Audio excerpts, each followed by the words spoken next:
বঙ্গবন্ধু একসময় বলেছিলেন রগরানি দিবস, তারপর তিনি এখন বলছেন যে সন্তানের মুখের দিকে তাকিয়ে দাঁতে দাঁত চিপে বলেছিলেন। রাতারাতি পাল্টে দেখুন, এই ধরনের যারা অন্যের উপরে বেঁচে থাকে, অন্যের দয়ায় বেঁচে থাকে, তাদের কথার কোনো গুরুত্ব নেই। এর আগেও আমরা দেখেছি টিএমসিতে বহু সেলিব্রিটি এসছেন, কি সেলিব্রেশন করেন জানি না, তাদের ডায়লগ আপনি শুনুন। তারা কি হাসির খোরাক হন, ভালো কমেডি করেন, যাদের বাস্তবের সঙ্গে যোগ নেই, কেবল পেটের জন্য কারো না কারো পিছু ঘুরছেন, তাদের কথায় মানুষ গুরুত্ব দেয় না। তাই তাদেরকে টিএমসিও ছেড়ে দিয়েছে, আর দ্বিতীয়বার মনে করে না। তো মানুষকে এই করে অনেক ধোকা দেওয়া হচ্ছে। সাধারণ মানুষ আবেগের বসে ভোট দিয়ে এদের জেতায়, এদের জন্য ভিড় করে। এদের কন্ট্রিবিউশন কী আছে এটা দেখতে হবে। অনেক ঘোষণা করেছি আমরা যে কেন্দ্রের সমান দিয়ে বাংলার কর্মচারীরাও পাবেন। তো আপনারা জানেন যে আমি কালকে একটা হসপিটালের মিটিংয়ে ছিলাম, খড়গপুর সদর হসপিটাল। কিছুই নেই, একটা পুরনো বিল্ডিং 50 বছরের আছে, তার মেনটেন্যান্স হয় না। রোগীর যারা আত্মীয় স্বজন তাদের বসার জায়গা নেই, জল নেই, ওর মধ্যেও জলের সমস্যা আছে, পাম্প খারাপ, এসি খারাপ, তার মধ্যে কাজ করছেন নার্সরা, ডাক্তাররা। যারা রুগী তাদের ব্যবস্থা নেই, ডবল ডবল প্রসূতি একটা বেডেতে আছেন। ম্যাক্সিমাম হসপিটালে এই অবস্থা আছে। সেখানে স্টেশনারির জন্য পয়সা নেই, একটা আলাদা ফান্ড দেওয়া হতো হঠাৎ কিছু হলে রিপেয়ারিংয়ের জন্য, সেগুলো বন্ধ করে দেওয়া হয়েছে। ওখানে সিকিউরিটি থেকে সাফাই যে সংস্থাগুলো করে তাদেরকে কলকাতা থেকে কন্ট্রাক্ট দেওয়া হয়েছে। তারা নেতাদের সঙ্গে সেটিং করে পয়সা দিয়ে নিয়েছে, তারা কোনো কাজই করে না, কার কথা শোনে না। একটা অব্যবস্থা চূড়ান্ত পর্যায়ে চলে গেছে। স্লোগান দিয়েছিল ঝুঁকেগা নেই, এখন এটা তো বলেনি যে ছিপেগা নেই, পুষ্পা ছিপেগা নেই বলেনি, ছিপ গিয়া পুষ্পা, আব উসকা ক্যা চর্চা করনা। পায়নি, কারণ সব লুট হয়ে গেছে। একজন কাউন্সিলরের কাছে বিদেশি গাড়ি কি করে আসে? 2 কোটি 3 কোটি 4 কোটি টাকার গাড়ি ঘুরে বেড়াচ্ছে। এমএলএদের কাছে পয়সা নেই, তার অফিস চালাবার, কিন্তু কাউন্সিলরদের টাকা আছে। পঞ্চায়েত প্রধান 2-3টে বাড়ি করেছে, আজকে তারা কেউ দপ্তরেও আসছে না, তারা টিএমসির মিটিংয়েও যাচ্ছে না। সবে অ্যারেস্ট হওয়া শুরু হয়েছে, মাটির তলায় লুকিয়ে থাকলেও আইন তাদেরকে তুলে নিয়ে আসবে আর সাজা দেবে। সাধারণ মানুষের টাকা খেয়ে মানুষকে প্রতারিত করে, বঞ্চিত করে যারা রাজনীতি করেছে, কেউ বাঁচবে না।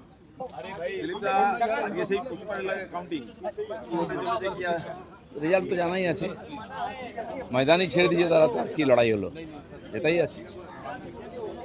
আরো একটা সিট বাড়তে চলেছে, মানে অ্যাপ্রক্সিমেটলি যেটা আপনারা ভাবছেন। এই যে কিন্তু তৃণমূলের কত ভোট পার্সেন্টেজ থাকতে পারে দেখি, কারণ তো মৌখিকভাবে সরেছিলেন, ইভিএম এর নাম ছিল। দেখুন, যেটা শেষ হয়ে গেছে সেটা নিয়ে আলোচনা করে সময় নষ্ট করার কোনো মানে হয় না। স্লোগান দিয়েছিল ঝুঁকেগা নেই, এখন এটা তো বলেনি যে ছিপেগা নেই, পুষ্পা ছিপেগা নেই বলেনি, ছিপ গিয়া পুষ্পা, আব উসকা ক্যা চর্চা করনা। কিন্তু আরেকটা জিনিস আমরা দেখলাম, 3 জুনের মধ্যে যতগুলো ভ্যাকেন্ট পোস্ট আছে গভর্নমেন্টের জবের, সেটার জন্য নোটিফিকেশন বা ডিটেলস পাঠানো হয়েছে সরকারের তরফ থেকে, আপনাদের তরফ থেকে। এইটা অত্যন্ত একটা কনস্ট্রাকটিভ মুভ আপনাদের তরফ থেকে। এই থেকে একটু বলুন। এর আগে যত মুভ নিয়েছি সবই কনস্ট্রাকটিভ, কোনো ডিস্ট্রাকটিভ মুড আমরা নেব না। সংবিধানের আধারে রাজ্য চলবে, ভারতীয় গণরাজ্যের একটা রাজ্য, আর ভারতীয় সংবিধানে চলবে, সমস্ত আইনকানুন লাগু হবে। আর এখানে সমস্ত ডিপার্টমেন্টে কাজ করতে গিয়ে দেখছি কর্মীই নাই, তো আগে কর্মচারী নিয়োগ করতে হবে। সে তো লক্ষ লক্ষ লোক একদিনে নিয়োগ হবে না। সমস্ত জানার পরে তার জন্য আর্থিক ব্যবস্থা চাই, এবারের বাজেটে সেটা কতটা আসছে সে অনুযায়ী ধীরে ধীরে আমরা সমস্ত বিভাগে আর কর্মচারী নিয়োগ শুরু হবে। আরেকটা বিষয় খুব সেন্সিটিভ, এবং যেটা নিয়ে আগের সরকারের সময় প্রচুর আন্দোলন হয়েছে, ডিএটা নিয়ে আপনারা কতটা হোপফুল, কবে নাগাদ আপনারা সেটা? ডিএও ঘোষণা করেছি আমরা যে কেন্দ্রের সমান দিয়ে বাংলার কর্মচারীরাও পাবেন। তো আপনারা জানেন যে আমি কালকে একটা হসপিটালের মিটিংয়ে ছিলাম, খড়গপুর সদর হসপিটাল। কিছুই নেই, একটা পুরনো বিল্ডিং 50 বছরের আছে, তার মেনটেন্যান্স হয় না। রোগীর যারা আত্মীয় স্বজন তাদের বসার জায়গা নেই, জল নেই, ওর মধ্যেও জলের সমস্যা আছে, পাম্প খারাপ, এসি খারাপ, তার মধ্যে কাজ করছেন নার্সরা, ডাক্তাররা। যারা রুগী তাদের ব্যবস্থা নেই, ডবল ডবল প্রসূতি একটা বেডেতে আছেন। ম্যাক্সিমাম হসপিটালে এই অবস্থা আছে। সেখানে স্টেশনারির জন্য পয়সা নেই, একটা আলাদা ফান্ড দেওয়া হতো হঠাৎ কিছু হলে রিপেয়ারিংয়ের জন্য, সেগুলো বন্ধ করে দেওয়া হয়েছে। ওখানে সিকিউরিটি থেকে সাফাই যে সংস্থাগুলো করে তাদেরকে কলকাতা থেকে কন্ট্রাক্ট দেওয়া হয়েছে। তারা নেতাদের সঙ্গে সেটিং করে পয়সা দিয়ে নিয়েছে, তারা কোনো কাজই করে না, কার কথা শোনে না। একটা অব্যবস্থা চূড়ান্ত পর্যায়ে চলে গেছে। সেই জন্য ওটাকে তুলতে একটু সময় লাগবে, কিন্তু খুব তাড়াতাড়ি আমরা চেষ্টা করছি যাতে পরিবর্তনটা চোখে পড়ে মানুষ পরিষেবা পান। কিন্তু এই অভিযোগ আমরা বারবার শুনেছিলাম যে মমতা ব্যানার্জি সরকার থাকাকালীন এক প্রকল্পের টাকা দিয়ে অন্য প্রকল্প করা হচ্ছে, এক খাতের টাকা অন্য খাতে ব্যয় করে দেওয়া হচ্ছে। আপনারা দায়িত্ব নেওয়ার পর এই ধরনের কী কী জিনিস পাচ্ছেন? যেমন ট্রাইবেল মন্ত্রী বললেন যে ট্রাইবেল ডিপার্টমেন্টের ডেভেলপমেন্টের টাকায় সবুজ সাথীর সাইকেল দেওয়া হয়েছে। আপনারা জানেন শিক্ষা বিভাগের টাকায় যারা মারা গেছিলেন বাকটুইতে বা সেই উত্তরবঙ্গে বন্যায়, তাদের ক্ষতিপূরণ দেওয়া হয়েছে। তো ডেভেলপমেন্টের টাকা, স্টুডেন্টদের টাকা যেভাবে নয়ছয় হয় রাজনৈতিক স্বার্থে, তো তাহলে স্বাভাবিকভাবে ডেভেলপমেন্ট হবে না আর এরা বঞ্চিত হবে। সমস্ত বিভাগে কম বেশি এটা যত এই ওয়েলফেয়ার স্কিম হয়েছে, তো সব কিছুর পেছনে ওই তার জন্য কোনো বাজেট নেই, তো টাকা আসছে কোথেকে? 600 কোটি টাকা ডেভেলপমেন্টের টাকা নিয়ে এগুলো করা হচ্ছে। আর ডেভেলপমেন্টের টাকা যেটা আসতো রেভিনিউ বিভিন্ন বিভাগের, বালি, পাথর, কয়লা, জঙ্গল, সেগুলো তাদের পার্টির লোকেরা লুট করছে।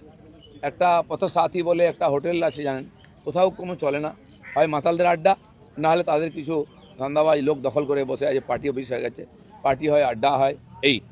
আর এরকম বহু সংস্থা আছে মুর্শিদাবাদে, যে আপনি যান, পুরনো পুরনো বাড়ি, বিল্ডিং নবাবদের আমলে ভালো আছে, হয় হেরিটেজ করে না করে নিজের পার্টির লোকেদের নাম মাত্র টাকায় দেওয়া হয়েছে, সেগুলো হোটেল চলছে, রেস্টুরেন্ট চলছে বা সার্কিট হাউস চলছে। এইভাবে মিসইউজ হচ্ছে, সরকারি রেভিনিউ আসছে না নিজের লোকেদের পুষতে গিয়ে। আজকে সেই লোকেরাই আগে ওদের পার্টি ছেড়ে দিয়েছে, আজ খুঁজে পাওয়া যাচ্ছে না, বিজেপিতে ঢোকার চেষ্টা করছে। পরমবুদ্ধ একসময় বলেছিলেন রগরানি দিব, তারপর তিনি এখন বলছেন যে সন্তানের মুখের দিকে তাকিয়ে দাঁতে দাঁত চিপে বলেছিলেন। রাতারাতি পাল্টে দেখুন, এই ধরনের যারা অন্যের উপরে বেঁচে থাকে, অন্যের দয়ায় বেঁচে থাকে, তাদের কথার কোনো গুরুত্ব নেই। এর আগেও আমরা দেখেছি টিএমসিতে বহু সেলিব্রিটি এসছেন, কি সেলিব্রেশন করেন জানি না, তাদের ডায়লগ আপনি শুনুন, তারা কি হাসির খোরাক হন, ভালো কমেডি করেন, যাদের বাস্তবের সঙ্গে যোগ নেই, কেবল পেটের জন্য কারো না কারো পিছু ঘুরছেন, তাদের কথায় মানুষ গুরুত্ব দেয় না, তাই তাদেরকে টিএমসিও ছেড়ে দিয়েছে, আর দ্বিতীয়বার মনে করে না। তো মানুষকে এই করে অনেক ধোকা দেওয়া হয়েছে, সাধারণ মানুষ আবেগের বসে ভোট দিয়ে এদের জেতায়, এদের জন্য ভিড় করে, এদের কন্ট্রিবিউশন কী আছে এটা দেখতে হবে। দিল্লিতে অনেক অনেক কাউন্সিলর দেখছি অ্যারেস্ট হচ্ছেন, প্রত্যেকদিন অ্যারেস্ট হচ্ছেন, গতকালও হয়েছে। এবং অনেক কালীঘাটে মমতা বন্দ্যোপাধ্যায়ের বাড়িতে কাউন্সিলরদের মিটিং অনেকে হাজিরও হননি, অনেকে ডিস্টেন্স বাড়াচ্ছেন। এই দেখুন, বিষয়টা কিভাবে দেখছেন? পঞ্চায়েত আর পুরসভা হচ্ছে লুটের আখড়া, সমস্ত লুটপাট আর সমস্ত ডেভেলপমেন্টের টাকা তার মাধ্যমে খরচা হওয়ার কথা, সাধারণ মানুষ পরিষেবা পাওয়ার কথা পায়নি, কারণ সব লুট হয়ে গেছে। একজন কাউন্সিলরের কাছে বিদেশি গাড়ি কি করে আসে? 2 কোটি 3 কোটি 4 কোটি টাকার গাড়ি ঘুরে বেড়াচ্ছে। এমএলএদের কাছে পয়সা নেই, তার অফিস চালাবার, কিন্তু কাউন্সিলরদের টাকা আছে। পঞ্চায়েত প্রধান 2-3টে বাড়ি করেছে, আজকে তারা কেউ দপ্তরেও আসছে না, তারা টিএমসির মিটিংয়েও যাচ্ছে না। সবে অ্যারেস্ট হওয়া শুরু হয়েছে, মাটির তলায় লুকিয়ে থাকলেও আইন তাদেরকে তুলে নিয়ে আসবে আর সাজা দেবে। সাধারণ মানুষের টাকা খেয়ে মানুষকে প্রতারিত করে, বঞ্চিত করে যারা রাজনীতি করেছে, কেউ বাঁচবে না। আপনি যেটা বলছেন এরকম উদাহরণ তো অসংখ্য, মানে এত অ্যারেস্ট, মানে জেলও তো জায়গা আছে। হ্যাঁ, জেল বানানো হচ্ছে, তৈরি হলেই বাকি থেকে ডাকা হবে, ততদিন স্যাম্পল সার্ভে হচ্ছে। আপনাদের দিল্লিতে মুখ্যমন্ত্রী বলেছেন যে নিয়োগের ক্ষেত্রে একটা স্বচ্ছতা আনা হবে, এবং আরেকটা কথা বলেছেন মুখ্যমন্ত্রী যে প্রয়োজন হলে যে কার্বন পেপার এতদিন বাড়িতে নিয়ে চলে যাওয়া হতো, সেটাকে যারা পরীক্ষা যা যা লিকেজ ছিল সে পরীক্ষায় হোক, নিয়োগে হোক, সব বন্ধ করা হবে। গতকাল কেন্দ্রীয় সরকার 51,000 নতুন কর্মচারী নিয়োগ করলো সারা দেশেতে, রাজ্যে রাজ্যে রোজগার মেলার মাধ্যমে। আমিও খড়গপুরে ছিলাম, প্রায় 150 জনকে ওখানে দেওয়া হলো অ্যাপয়েন্টমেন্ট লেটার, তো কোনো কমপ্লেন আসে না কেন, আঙুল ওঠে না কেন? এখানে টিএমসি সরকার এবং তার আগে থেকেও বামপন্থীদের আমলে পরীক্ষা নিয়ে প্রশ্নপত্র লিক হতো, পরীক্ষার রেজাল্ট নিয়ে এদিক ওদিক হতো। আপনারা দেখেছেন এই 26,000 টিচারের চাকরি নিয়ে তার যে তালিকা, সেটা এদিক ওদিক হয়ে গেছে, এখন আবার খুঁজেও পাওয়া যাচ্ছে। তো এই ধরনের পুরোটাই ব্যবসা হয়েছে। এমএলএদেরকে, মন্ত্রীদের বলা হয় আপনি এত লোকের নাম পাঠান, এত টাকা পাঠিয়ে দিন, হয়ে যাবে। হোয়াটসঅ্যাপের মাধ্যমে তাদের চাকরির নিয়োগ হয়েছে। সমস্ত অব্যবস্থা এবং সমস্ত বেনিয়ম, সরকার নিয়ম বিরুদ্ধ হয়েছে, সেগুলোর বিচার হবে, তবে সময় লাগবে ধীরে। এখন আমরা নতুন কাজ, যে কাজগুলো বন্ধ হয়ে গেছে ডিপার্টমেন্টে, ডেভেলপমেন্টের কাজ, তাতে বেশি মন দিচ্ছি। কিন্তু এই যাদের চাকরি গেল বা যারা চাকরি পেল না, যোগ্য ছিল, এদের কি হবে? মানে অনেকেরই তো এখন জীবন ঝুলে রয়েছে। এক তো সে চাকরি গেছে বা এসে চাকরি যদি নিয়ম বহির্ভূতভাবে কাউকে দেওয়া হয়, এটা তো ঠিক নয়, তার বিচার হওয়া চাই। নতুন চাকরির জন্য আবার আবেদন করার সুযোগ পাবেন, 5 বছর বয়স বাড়ানো হয়েছে, সব প্রসেস চলতে থাকবে। তবে যদি সত্যি সত্যি ওএমআর লিস্ট পাওয়া যায়, তো দুধ আর জল আলাদা হয়ে যাবে। দিল্লিতে আরেকটা বিষয় একটু সকলেরই আগ্রহ রয়েছে, মন্ত্রিসভা কবে নাগাদ গঠন হতে পারে? এটা তো মুখ্যমন্ত্রীর হাতে আছে, মন্ত্রিসভা কবে শপথ হবে, কে মন্ত্রী হবে জেনে যাবেন, তার জন্য তো কাজ আটকে নেই, হ্যাঁ, চলতে যাচ্ছে। অন্যতম একটা গুরুত্বপূর্ণ বিষয় যে পপুলেশনের সঙ্গে পুলিশের রেশিও আমাদের এখানে অত্যন্ত কম। পুলিশের থেকে কার্যত সিভিক ভলেন্টিয়ার বেশি। ল অ্যান্ড অর্ডার সামলাতে বা এই ধরনের দুর্নীতি সামলাতে প্রচুর তো পুলিশ প্রয়োজন। দেখুন, সবই কন্ট্রাকচুয়ালে চলছে। আমি দেখলাম পঞ্চায়েত বিভাগে 25,000 কর্মচারী আছেন একটা, আবার 27,000 কর্মচারী আছেন, একই কাজ আলাদা নাম দিয়ে, যেখানে দরকারি নেই লোক সেখানে 4-5 এক্সট্রা লোক ঘুরে বেড়াচ্ছে, নেতারা ঢুকিয়েছে, টাকা নিয়েছে, এদের কোনো ভবিষ্যৎ নেই। কেন্দ্র সরকার যে যোজনায় টাকা দিত, 4 জন লোক নেওয়ার কথা, 14 জন নেওয়া হয়ে গেছে। 12,000 দেওয়ার কথা, 3,000 4,000 দেওয়া হচ্ছে, তাতে লোক তাদের উপর টাকা দিয়েছে, আমার কাছে দেখা করছেন লোকেরা এসে। এদের সমাধান তো ফট করে হবে না, তো টাকা না দিলে সরকারি প্রজেক্টে যে টাকা আসবে, যার জন্য নিশ্চিত লোক করা আছে সেটাই পাবে। তো এই সমস্যা তৈরি করা হয়েছে, কেবল টাকা তোলা হয়েছে। একটা সরকারের উদ্দেশ্য যদি পয়সা রোজগার করা হয়, মানুষের কাছ থেকে লুট হয়, তো তাহলে এই দুরবস্থা হবে, সেটা হয়েছে, কিন্তু সব কিছুরই সমাধান আছে, সেটা আমরা করব। দিলীপ দা, আরজিকর সহ একাধিক সময় থ্রেড কালচারের নাম উঠে এসেছিল, অভিজ্ঞ সহ একাধিক বিরুদ্ধে আরজিকর ফাইল খোলার পর নতুন সরকারে সেখানে তার বিরুদ্ধে বিভাগীয় তদন্তের নির্দেশ দিলেন রাজ্যপাল। এই গোটা বিষয়টা কিভাবে দেখছেন এবং আরো না, এটা আমাদের সরকার শুরু করেছে। আরজি করের ফাইলের সঙ্গে সঙ্গে এরকম গত 15 বছর ধরে টিএমসি সরকারের আমলে যত মহিলা শিশুদের উপর অত্যাচার হয়েছে তার জন্য আলাদা কমিশন তৈরি হয়েছে, আর যোগ্য অফিসারদের দায়িত্ব দেওয়া হয়েছে। সব কটা তদন্ত হবে, দোষীরা সাজা পাবে।